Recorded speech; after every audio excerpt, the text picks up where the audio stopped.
Alright, gentlemen, welcome to yet another exciting episode of Badly Backlit Man in a Hawaiian shirt. And today we're going to have to talk about AI, specifically the AI bubble. Yes, you heard it here first, folks. Well, not exactly here. I'm getting it from Gizmodo, but AI is a bubble, and apparently it's a bubble bigger than the dot-com bubble in the 2000s. So for those of you too young to remember, who weren't born yet in the early 2000s, at one point it was believed that the internet would do everything but massage your balls, and eventually, it would even grow to massage your balls as well. So it got so completely super overvalued. So much value, so much capital was sunk into the internet that essentially the expected returns became impossible. And that's what a market bubble fundamentally is. It's just like tulips, just like cryptocurrency, and now we're having an AI bubble. Specifically, the USA has a very bad, very horrible AI bubble, to the point where essentially this is very interesting phenomenon. The entire market is struggling. The entire stock market is struggling. 490 of the Standard and Poor's indexed companies are struggling. Their stock is treading water, but 10 of these companies, so Nvidia, Microsoft, Apple, Google, all of the tech giants, they are rallying so much that they're essentially carrying the stock market and the entire US economy. In fact, the US economy, when you discount the AI-driven tech bubble, has actually contracted, which is, something that people were predicting, that the psychotic orange toddler in the White House would nosedive the economy, and so that his oligarch buddies can buy it back for pennies on the dollar, something that we've been predicting on this channel. Well, something that is sort of keeping the thing propped up for now is the AI bubble. So much money is being poured into AI, into really just this technology, which is right now not over-promising and under-delivering. This is a technology which promises the moon and delivers actual societal bads, not goods. Like AI has not been good for society. There is a significant number of people who have essentially taken leave off their senses. They have gone literally insane from using ChatGPT. There's very good evidence that using ChatGPT to do your thinking for you, which a disturbing amount of people are doing, rots your brain from the inside out.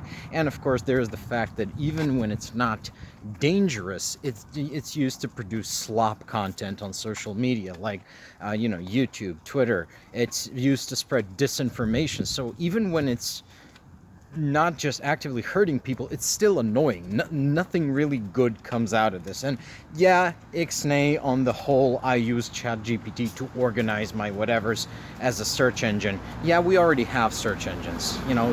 They're pretty good as is. They're good enough as it is. I don't really want to litigate that. I really want to talk about the bubble and why it's happening. So every school of economics has its own theory about how business bubbles occur, and personally I think most of them are bullshit, because they try to look at economics in isolation. I think that business bubbles occur because people do not act in their rational self-interest. If investors acted in their rational self-interest, we would have fewer stock bubbles, we would have fewer business bubbles. If people were rational about economics, we wouldn't have recessions, we wouldn't have bubbles, and bubbles wouldn't burst, bubbles wouldn't pop. So let's look at the motivations of the people driving up the AI bubble. First and foremost, the first motivation is Neomania. Neomania is endemic in the Western ruling class, all of it, like no exceptions. If you are in the ruling class in the West, you are a neomaniac. I know that. What is neomania? Neomania is the conviction that everything new is good, and that everything old is bad. That new technology can only really improve life instead of just worsen it. Where I think we have gathered substantial evidence that some new technologies have actually made our lives worse, They have decreased our quality of life. But that's a debate to be had. If you're willing to have that debate, even if you are on the side of new is better, then you're not a neomaniac. A neomaniac is someone who dismisses out of hand concerns about the adverse effects of new technologies and is always convinced that new technologies can only be good, never bad. So that's the first reason. And our ruling class is deeply neomaniacal. So there's that. The second reason is a little bit more esoteric, and it concerns specifically the managerial and capitalist class. So we're talking about here the people who control money and the people who are in the sort of the managerial caste of the economy, and specifically in America here. Although we have the disease in Europe, it's mitigated by the fact that we have robust regulation from the European Union mostly, and the states themselves. They take an interest in these things. But in the United States, where there's very little oversight, where basically the moneyed class is allowed to run roughshod over the entire country and just gamble in the great casino of Wall Street. And of course the managerial class, because the USA has very few labor protections, no worker rights to speak of. There is this cult of efficiency, and specifically the efficiency that comes from firing workers. Now, this is really the thing about all of this propaganda being spread online, that AI is going to replace you, you're no longer going to be necessary. A lot of these people are also for importing infinity Indians or Chinese on HB1 visas because American workers demand fair wages and fair treatment. They demand benefits, parental leave, medical insurance, stuff like that. Whereas, Indians are just going to live 13 to an apartment and work for pennies. So a lot of that is this desire to finally be rid of the worker as an input, and thereby save money on input costs, on manufacturing costs. And the third reason is somewhat a little bit more esoteric. Now, the moneyed and managerial castes are, for the most part, creatively sterile. These people cannot create. They do not have new ideas. They are good at maintaining old systems that better men have already built. But there's only so much you can do to maintain an old system without innovating, without creative work, trying to adapt this old system to the new state of affairs, because the world always keeps changing. Technology marches on, political balances shift, the economy changes all the time. Things change, like life is change. Life always moves, and you cannot just maintain passively. You got to maintain actively. You got to find always new ways in order to position yourself relative to the world, in order to remain competitive. That's what innovation fundamentally is, and that's creative work. It requires thinking outside of the box. And the kind of person that makes a good manager, or the kind of person that, for better or worse, is the moneyed class in our society, but especially in America, they are usually these creatively sterile MBA types, or like complete and utter monstrous creatures like Elon Musk or Peter Thiel or Jeff Bezos, people who are completely and utterly creatively sterile. What is their contribution to humanity? How to extract more value out of technologies and methods we already have? Have they added to the pie? No, they haven't. Their biggest innovation is finding a way to take more of the pie from themselves, thereby shrinking it, because, well, let's not get into that right now.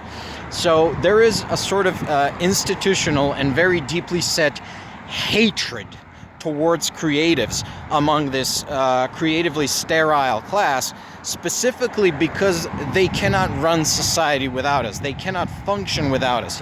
Even as someone like me, who's not really a technical person, I'm more of a humanities creative. Always been more into literature, film, YouTube, and dressmaking.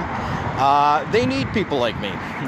Society needs people like me. Society needs artists. Society needs writers, and society needs the technical creatives, inventors, engineers, scientists. People who can think outside the box and invent new technologies, find new ways to implement technologies. Society needs these people to keep on functioning. However, the moneyed and managerial classes, because they are themselves creatively sterile, resent the creatives. And they believe that AI will finally rid them of these troublesome artists, that they're no longer going to need us. In fact, they can replace the entire middle class, which is very problematic. I mean, the middle class is the driver of most revolutions, because the middle class are people with some power, and if they are generally content in society's peaceful. The working class, the lower classes, they may be generally discontent, but they don't really have the power to make things happen. However, the middle class does.